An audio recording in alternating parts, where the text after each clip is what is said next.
안녕하세요. 반갑습니다. 알류입니다. 시청해 주셔서 감사합니다. 오늘 9번째 시간이고요. 내가 조기 은퇴를 결정할 수 있었던 이유 두 번째 이야기를 해보도록 하겠습니다. 첫 번째는 생활비 편이고 두 번째는 마음 편인데 제가 만들고 보니까 이 마음 편이 제목이 좀 안 맞는 것 같아요. 그래도 뭐 알아서 걸러서 들어주셨으면 감사합니다.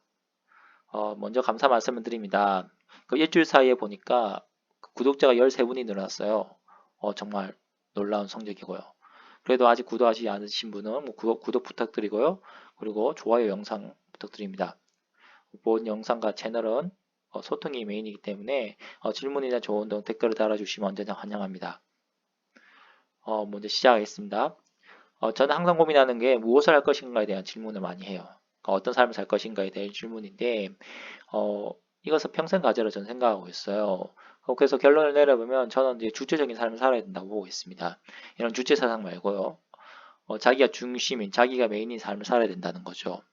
보통 저는 지인들에게나 또 동생들한테 이야기하는 게 뭐냐면 어떤 목표를 잡을 때 와나비가 아니라 하우투비를 잡아야 된다고 저는 이야기를 많이 합니다. 왜냐하면 와나비를 잡는다는 것은 목표를 대상으로 잡는 것이고요. 하우투비는 목표를 행위나 행동, 활동을 어, 잡는 것입니다. 만약에 자기의 꿈이나 그런 것들을 대상으로 잡아버리면 그 대상으로 다가가지 못했을 때 쉽게 스스로 실패했다고 생각할 수 있습니다. 하지만 행위나 활동을 잡아버리면 그런 것의 성공의 기준이 다양하게 되는 거죠. 실패했다 해버리면 솔직히 많이 기죽고 좀 위축되는 거거든요. 하지만 그렇게 살면 안 되기 때문에 저는 행위나 활동을 중심으로 살아야 된다고 보고 있습니다. 대표 중에 예를 들어서 만약에 자기가 선생님이 되고 싶다고 했을 때 자기 임용고시에 합격하지 못할 경우에 그 선생님이 되지 못하니까 나는 스스로 실패했다고 생각할 수 있겠죠. 하지만 나는 무엇을 알려주는, 뭐 가르쳐주는 사람이 되고 싶다라고 이야기를 하면 선생님이 되지 못했다 하더라도 교수가 될 수 있고 뭐 학원 선생님이 될 수 있고 그 외 나머지 사람들한테 알려주는 많은 그 직업들이 있잖아요. 그렇게 될 수 있기 때문에 그렇게 되면 그것이 하나만 되더라도 성공이 되는 거죠. 예. 지금 내가 가진 게 뭔가 또 고민해 보니까 보통 우리가 많이 들었던 이야기인데 청년은 돈이 없고 중년은 시간이 없고 노년은 체력이 없다는 말이 있습니다. 저 또한 돈과 체력이 있으나 시간이 없죠. 왜냐하면 직장을 다니고 있으니까요. 저희가 30대 후반이긴 한데 뭐 중년이 아니라 말씀을 드릴 수 있지만 뭐 보통 취업한 사람들은 뭐 중년으로 생각해도 여기서는 뭐 다를 바가 없다고 봅니다. 그래서 제가 지금 은퇴를 하고 내 하고 싶은 일을 하겠다, 시간을 찾겠다라고 하면 사람들은 무슨 말을 하냐면 너 어느 정도 삶을 이루고 나서 뭔가를 해라. 즉 나중에 한 50대 해도 상관이 없냐 하는데 곰곰이 생각해 보자고요. 돈과 시간은 서로 상충됩니다. 즉 돈이 모자라면 시간을 때우면 되고요. 시간이 모자라면 돈을 때울 수가 있어요. 하지만 체력은 그렇지 않아요. 체력은 계속 감소하죠.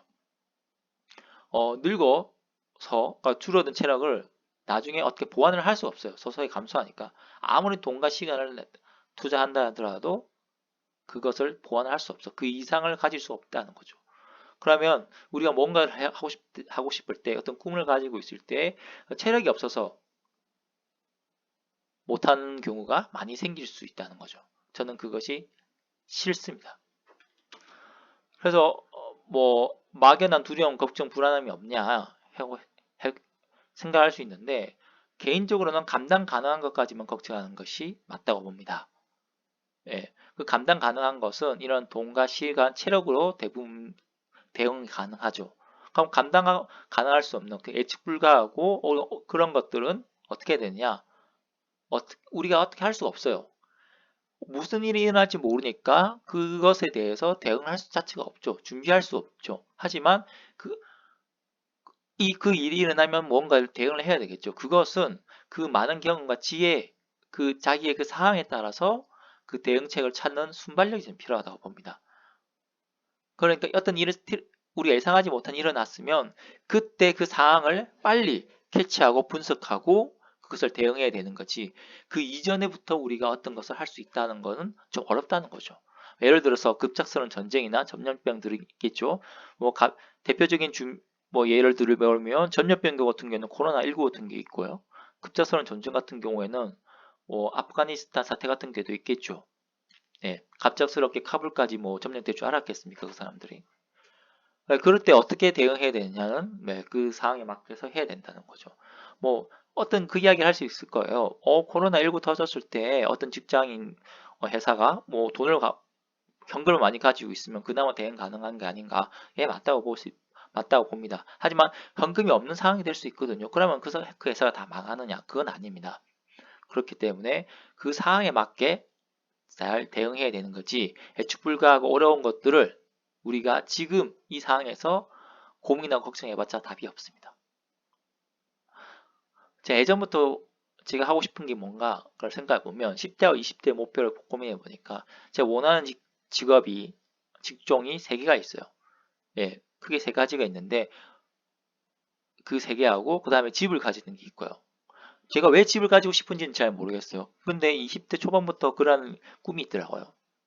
그리고 자산을 가진 부자, 그 다음에 세계 여행하고 싶었고요. 그 다음에 여름에는 따뜻한 나라 사는 거. 제가 겨울을 싫어합니다. 예, 그게 있었는데 지금 그 상황을 보니까 하나 빼고 저는 다 이뤘습니다. 첫 번째 직종 자체가 제가 원하는 직종에 들어갔고요. 그것을 지금 10년 넘게 하고 있으니까 충분하다 보고 있고요. 그 다음에 집도 이미 가졌고 자산은 가진 문제가 어느 정도 이루었고요. 이제 남은 거 보니까 세계 여행하고 여름엔 따뜻한 나라 살기인데 이거는 뭐 그냥 가벼운 거고 이제 세계 여행이 남았어요. 1차적으로 저는 이제 세계 여행을 하고 싶고 2차, 3차로는 차 사고 세계 여행이나 보트 구매하고 세계 여행하는 거예요. 자전거도 생각해봤는데 자전거는 이제 솔직히 제가 국토 일주도 해보고 이제 그 대학교에서 이제 강원도도 가보고 그랬거든요. 해보니까 힘들어요. 20대 때 해야 됩니다. 30대 때 진짜 힘들어요. 오토바이는 모르겠지만. 제가 옛날에 20대 때 읽었던 책인데, 가보기 전에 죽지 마라. 그래서 세계에서 가장 위험한 화장실과 가장 멋진 별밤이라는 이제 일본인이 7년 동안 자전거를 세계 여행하면서 적은 책이에요. 정말 감명 깊게 읽었고요. 정말 이 사람 책을 읽으면서, 나도 이렇게 살고 싶다고 그 마음을 정말 마음속에 가지고 있어요. 그 다음에 또 어떤 책을 읽었냐면 25세 때 인간의 힘으로 지구를 여행하다라는 책인데 이 사람이 그 영국인가에서 출발해서 이 자그마한 보트로 미국에 도착하고요. 그 다음에 이제 자전거하고 스케이트보드 인라인 스케이트가 그걸로 해가지고 그 다음에 이제 태평양까지 미국 일주를 했죠. 그런 내용이에요. 뭐 정말 이거 보면 이제 심장이 두근두근거리죠. 저도 하고 싶은 마음이 있었고 이제 제가 그것을 할 수 있는 기회가 온 겁니다. 그래서 이제 저는 그러면 이제 저는 시도를 하면 되겠죠. 또 여기 책에 말고도 저는 이제 시베리안 열차를 타가지고 유럽 여행하는 것도 꿈이었거든요. 대학교 때. 그때 대충 계산해 보니까 한 500만 원 나오더라고요. 두 명 하면 750 정확히 기억하고 있어요. 왜냐면 그거 하기 위해서 그때는 뭐 어떻게 지도도 없어가지고 제가 크게 신문지 사이즈로 해가지고 인쇄소에서 지도를 뽑아가지고 일정도 짜고 했었어요. 근데 포기했죠. 왜냐면 돈이 없었거든요. 그러면 이제 다 포기하고 하는 두려움이 없느냐라는 질문을 할 수 있는데 솔직히 없습니다. 근데 퇴직 생각은 제가 몇 년 전부터 하고 있었어요. 근데 은퇴가 아니고 퇴직입니다. 근데 당시에는 이 자산이 지금과 같이 없었기 때문에 두려움이 있었어요. 근데 지금 조기 은퇴를 결정하고 나니까 퇴직 말고요. 조기 은퇴 지금 거의 없어요. 왜냐하면 이 자산에 어떤 보험 역할을 하고 있어요. 그러니까 두려움이 없는 거죠. 솔직히 앞서 다른 영상에서 어떤 그 심리적 불안감을 가지고 있다고 말씀을 드렸는데 그 심리적 불안감은 나도 모르는 어떤 그 불안감인 거지. 내가 이것 때문에 포기하니까 어떤 것이 사건이 터질 것이라는 그런 불안감은 없어요.